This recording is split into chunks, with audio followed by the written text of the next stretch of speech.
July 1st, also known as Canada Day, or it's the Battle of Gettysburg, began on this day in 1863. But in Idaho, July 1st means the effective date of new laws. Many of the 341 passed this past legislative session will apply beginning tomorrow. One of them has to do with classroom displays in public schools. The purpose of House Bill 41 is to make sure there are no flags or banners put up in schools that promote political, ideological, or religious viewpoints in order to maintain a neutral and inclusive environment. A neutral and inclusive environment. It says it right there in the law. It's got it right in front of me. Nothing that represents political parties, gender, sexual orientation, or race will be allowed, it says. If this sounds familiar to, I don't know, the other flag law, that limits what flags can be flown at on what government properties. Well, you're right. It does sound very similar, including the fact this flags in schools law carries no penalties. Does your bill outline who decides that? Is that the school board, or is that some other entity, or how is that decided? Representative Hill. Great question. But so this is the thing about this. There's only a shall in this bill. There's no repercussions. It's almost like I'm leaning on the reasonability and the patriotism, and the school board would decide that. What is the right thing to do? Because there's no penalty on this. People can go ahead and not follow this, and the school board's going to have to follow through. Like the other flag law, this one has no teeth in it. It was only later, when the bill was amended, that enforcement was laid at the feet of the Idaho Department of Education. Did they ask for that responsibility? But given that, last week the State Department of Ed came up with some guidance on how local school districts should approach this new law. In that guidance, they laid out definitions of what would violate this law, what can be displayed, how it will be enforced, which isn't much, by the way. That guidance was based on the opinion of Idaho's Attorney General's office, which the Department of Ed asks for before the end of the session, but didn't receive it until May 29th, nearly 2 months later. And I know what some of you might be thinking. Okay, the AG is opining on what can be displayed in classrooms. How does this new law apply to, I don't know, say a teacher putting up an "Everyone is welcome here" poster, like the one Sarah Inama had in her classroom and was told to take down by the West Ada School District, which she refused? Well, you weren't the only ones who wanted to know that answer. It was a question. It was question number 5, in fact, from the Department of Ed to the AG's office. And they said, using West Ada as an example, would the 2 displays in Miss Inama's classroom be prohibited by this law? The AG's answer, yes. But the reasoning seems a bit off. You see, Labrador's office says these signs are part of an ideological social movement which started in the Twin Cities of Minnesota following the 2016 election of Donald Trump. And they included a link, in their opinion, to a story from our sister station, CARE, in Minneapolis, focusing on 4 women who started making "all are welcome" signs in response to what happened at a local high school. And in a year's time, they ended up sending out more than 11,000 of them across 40 states.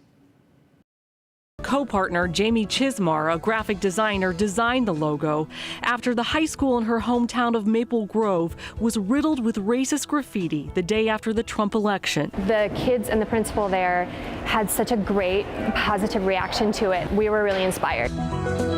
We are helping people remind themselves of that call to positivity and that call to inclusivity every time they drive out of their driveway or every time they wear the button.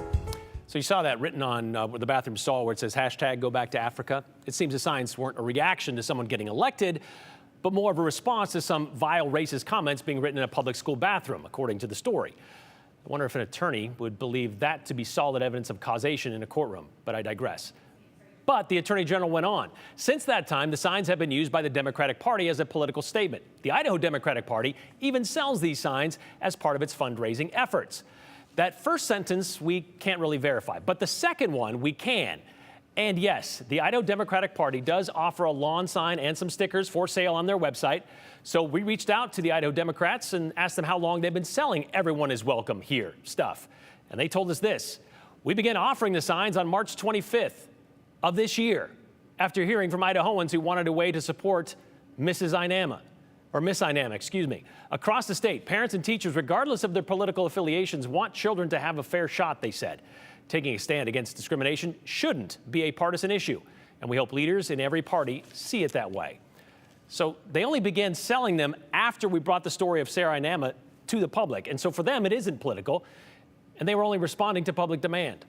The final part of the AG's reasoning, though, that the "Everyone is welcome here" sign violates the new law, Miss Inama first displayed her sign in 2017, it said, during the height of the above-referenced social movement. In media interviews, they went on, she explained she hung the sign to share her personal ideological beliefs. Well, we know what she told us, that she had the sign up for about 4 years until her principal told her to take it down in February of 2025. So the math doesn't quite add up there. But what does Sarah Inama, the former West Ada, now Boise School District middle school teacher, think about this interpretation of her poster? You can probably guess. I mean, I think it's strange. I had to go and read the article. Homes, businesses, and beyond, all are welcome here. I mean, it happened to occur the day after a presidential election, but I mean, the things that were written and the signs that were made to combat it aren't political. So it's a strange article to cite as the beginning of this everyone is welcome here movement. So you had no idea about what was going on in Minnesota when you bought your poster? No.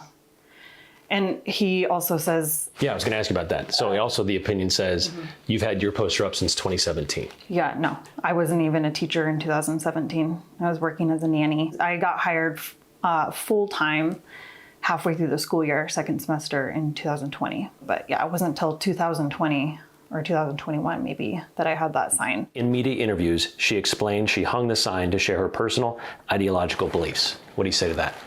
I mean, it's pretty obvious that I do personally believe that all the students in my classroom are welcome, and no matter what, and they should know that.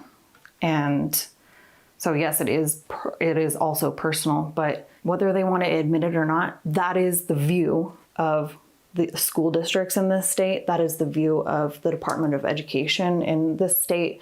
That is the law according to the Civil Rights Act of 1964. So inclusion and equality of the students in public education is not an opinion. And it's very clearly defined in laws in the federal government and in our state government. You left the school district because you weren't feeling supported. Now this opinion comes out that says your poster, everyone is welcome here, would be a violation of the new law that goes into effect when it comes to flags in classrooms or banners. What do you think about that?